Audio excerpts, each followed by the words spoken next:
Yeah, very good morning to you, Mr. Dlamini. Thank you for joining us again. Good morning, sir. Thank you for having us this morning. Fantastic. It's been a very busy couple of days for you, I would think. How do you reflect on the celebrations of the last couple of days coming into, of course, culminating into yesterday's May Day rallies? Yeah, firstly, I really would want to honestly thank COSATU union members who turned up in numbers on all the venues that we had identified. But we should also thank workers in South Africa as a whole for honoring the May Day and indeed using it to reflect on the challenges they face as workers in South Africa, but also international, because remember this day was celebrated the world over. We are, as workers, share the pains, we share the experiences, we share the pain that the employers are inflicting on us as workers on a day-to-day basis. We needed this day. It was fought for. It's a public holiday paid for so that we can come together, because unity is the thing. The unity of the workers in South Africa is very, very important. There is nothing we need more than our own unity so that we can face the challenges that are confronting us.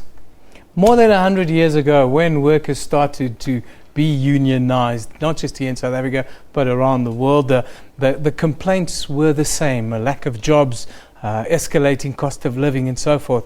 More than 100 years on, these are still the same pressures facing the workers. How do we overcome these challenges that is a constant in workers' lives? Firstly, when, for an example, the May Day was declared a workers' day and workers stood up in Chicago 121 years ago to ensure that this day is recognized, they were fighting for an 8-hour per day. Yeah. That was the struggle.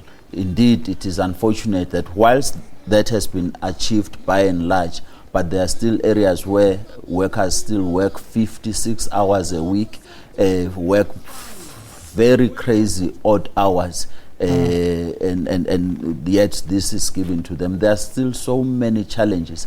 The labor regime in South Africa, progressive as it may be, but it still allows for workers to be casualized, to be retrenched, to be fired at will by employers in spite of these laws that are existing. We're still faced with poverty, unemployment, and inequality in our country.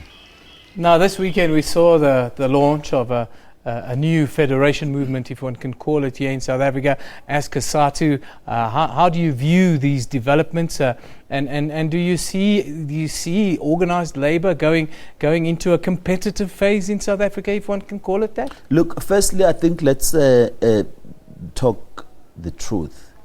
There was no launch of a federation over the weekend. There was none.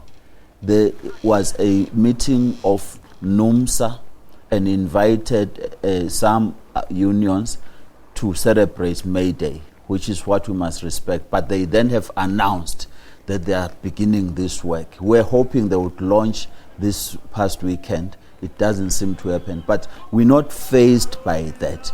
We would want everyone, even those comrades, even Vavi, who is still, even after he has lived his day in COSATU, has moved on, who still want to add value to the unity of the workers, let them do so. But if you want to form federations in a country where at the moment there are 23 federations, you can only see 3 at the moment, COSATU, NACTU and FEDUSA, but there are 23. Why do you need the 24th one instead of working to unite workers in this country? And I think a message of uniting workers should be demonstrated by us as leaders. Why at our exit as leadership of labor in this country, what are we leaving? Do we want to say we're happy we're leaving the leadership with 24 federations, yet there is 70% of workers in this country who do not belong to any union?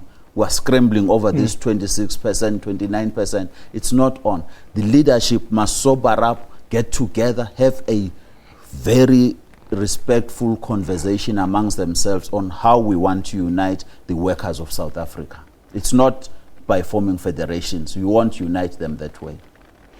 Do you think that this kind of competitive edge that's almost developing could be to the detriment of the working class? More so when people are forming new federations because they are angry, because they've been expelled, because they are looking for some new job now because they were expelled before. Let's build the unity of the federation. The three federations are having a mandate of ensuring that we can have a conversation to unite workers of this country. And COSATU also takes responsibility that that mandate has not been fulfilled. Yeah. We must go back to that discussion and fulfill that mandate. Forming new things, it's not going to help nobody. I wanted to talk about the jobs campaign because that's at the foremost, Yes. one would think, of the work that you are thinking of doing at COSATU. Tell us about the jobs campaign launch and tell us about your concerns about unemployment then in that same space. In the broad definition of unemployment, we are sitting at 33% here in South Africa, 25% by the other definitions. It's too much. Inequality, we still surpass even Brazil, and we're the leading country. We have to revitalize, and COSATU has started on that. Revitalize our campaigns for decent work, which is the campaign we launched some years back, comprehensive social security and national minimum wage, and all these other campaigns that we have started working together here with NACTU, with FEDUSA. We're working at NEDLEC together to ensure that these goals of the workers are realized. You touched briefly on national minimum wage. There's a lot been said around national minimum wage in South Africa. Where are you right now with national minimum wage? And what do you say to the detractors who are saying it's going to cost a lot of jobs? We have made some progress on that question. Remember, we started these negotiations 2 years ago, led by the Deputy President of the Republic, Comrade Cyril Ramaphosa. We are now at a point where we're discussing at what level should this minimum wage be. That is progress, but it is too slow. We must move faster. Business must come to the party. Government must come to the party. Let's fulfill this one, because South Africa need this one. It's not a panacea for all the problems. That's why you should also bring in a comprehensive social security and the other elements that must secure those who fall between the cracks of the economy of our country. Reflecting back on celebrations, worker celebrations for this year, this weekend past, how are you feeling today? We're feeling content. We are happy that indeed we made the attempt to raise the plight of the workers in South Africa. People know that there are still labor brokers that are a problem. They know the e-tolls are an issue. They know that we need a comprehensive social security. That has been raised quite sharply. But what has been tested and raised quite sharply is the need for the unity of workers in South Africa. And I call on all the leaders, let's work for this unity of the workers in the country. Mr. Dlamini, I thank you very much for joining us today. That's Sdumo Dlamini, who of course is the president of COSATU, the Council of South African Trade Unions here in South Africa. Elvis, you got